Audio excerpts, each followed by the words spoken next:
Halo guys, ketemu lagi di Return to Jangan lupa like, comment, and subscribe. Hari ini aku akan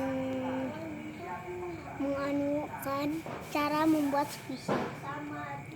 Semoga kalian suka. Pakai plastik. Gimana caranya? Yuk. Bahan-bahannya ada pewarna. Ini yang jumbo ya guys.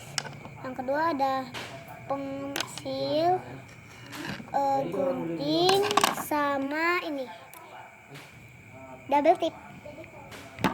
Terus bahan utamanya isinya itu plastik. Ini plastiknya, kalian kalau plastiknya utuh kalian pakai plastik bekas aja nggak apa-apa, tapi digunting-gunting ya guys. Terus kalian butuh kertasnya bisa digambar ya guys, sesuai ukuran yang kalian mau aja.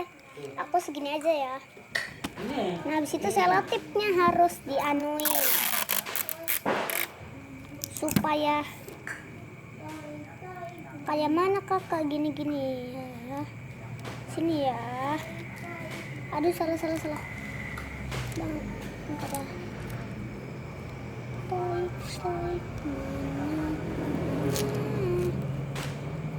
mana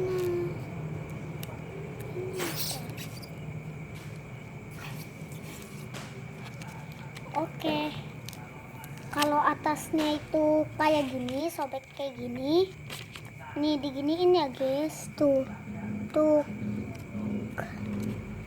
tinggal diginiin,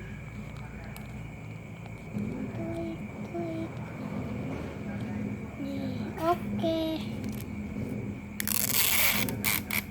Kita perpecat aja, kita dulu skip dulu ya, bye.